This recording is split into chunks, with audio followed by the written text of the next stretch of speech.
So how many of you have found yourself in one of these conversations? Socialism versus capitalism, what serves us better? Raise your hands.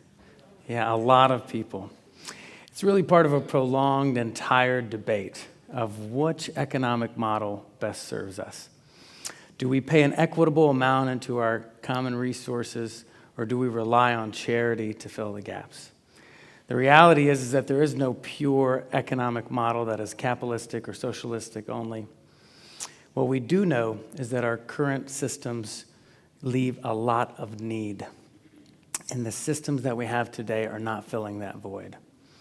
You know, I remember as a child growing up, I would be embarrassed because I would run through the lunch line as fast as I could, as I didn't want my friends to see my free lunch card. In 1980, there were 4 million hungry children, and now that need has grown to 13 million children in the United States suffering from food insecurity. And just last week, America's leading news source, none other than Last Week Tonight with John Oliver, reported that for the fourth consecutive year, we've had an increase in homelessness, with over 580,000 Americans homeless. In 2020, Americans stepped up, giving nearly $500 billion in philanthropic aid to nonprofits. But it seems like no matter how much we give, there's this feeling of a bottomless pit. There's always more that is demanded of us. We must change the way we look at giving back. What if most nonprofits ceased to exist as we know them today? Picture your favorite charity.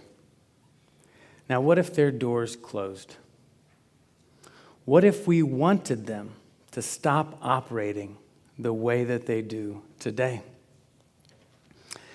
The reality is many people have taken matters into their own hands, starting B Corps and social enterprises. Here we have Ross and Caitlin, who started Street Brew Coffee to help transition people out of homelessness. Some of you have heard of Tom's Shoes, which donates a third of its profits to organizations with a local impact. Others are pumping millions of dollars to force change. Activist hedge fund Engine Number One has taken over 3 seats on the board of ExxonMobil, vowing to push ExxonMobil to be a better corporate citizen.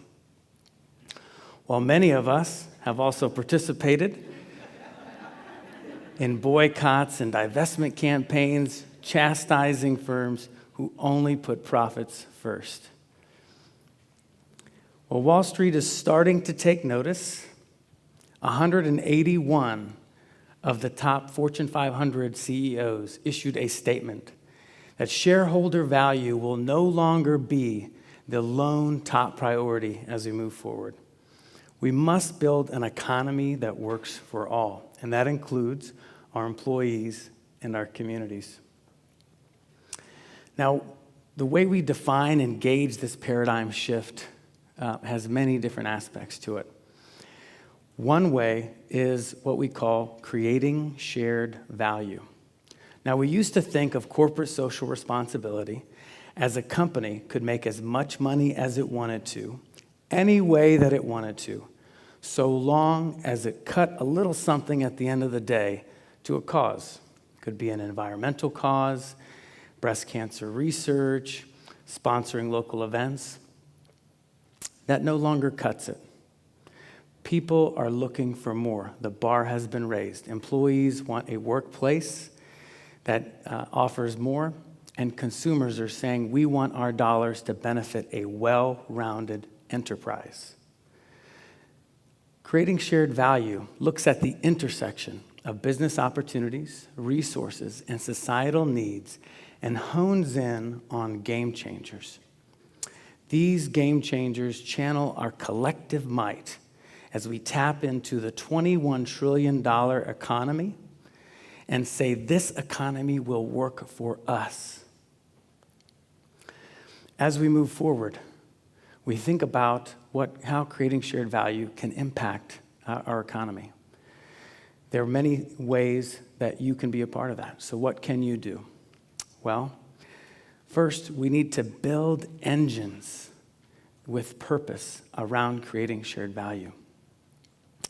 I found out last week that I'm not only just a millennial, but a geriatric millennial. So my wisdom that I impart upon you today is that consumers will gravitate towards enterprises that are lifting up communities like we saw with Street Brew Coffee. Second, don't be just another banana in the boardroom. Join and push boards to challenge their paths. When I'm helping firms with strategic planning, I say invest 10% of your time and resources into innovation. And we want innovating with purpose. That's not always easy. I was on the board of a local nonprofit, and they're doing well, and they've got a great brand. And for years, I would push them to dig deeper to meet the challenges of our community as those needs were robust. I would bring in examples of what similar nonprofits were doing in other cities, and now we watch those entities thrive. Or one time, I was helping a firm that is a chain of car dealerships. And I was saying, hey, if you really want to have a more purpose-driven entity, why don't you get out of the just selling cars business and get into the transportation business? Why don't you cut your marketing budget in half with those annoying car ads that nobody wants to see, buy a fleet of vans, and help people in poor transit communities get to work? I would love to buy a car from a car dealership that did that. And while it was slow going at first, as I was talking to them, I could see the light bulbs slowly turn on. And lastly, your money is power.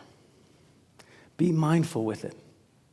I know it feels a little icky to talk about, but the reality is we should channel the money that we spend and invest into firms that are looking at creating a shared value where opportunities, resources, and societal needs meet. Let's use that power together. As we move forward and think about the future of our favorite charitable organizations, just remember, we may not want them to exist as they do today. Let's make sure we challenge these systems to work better for us. Thank you.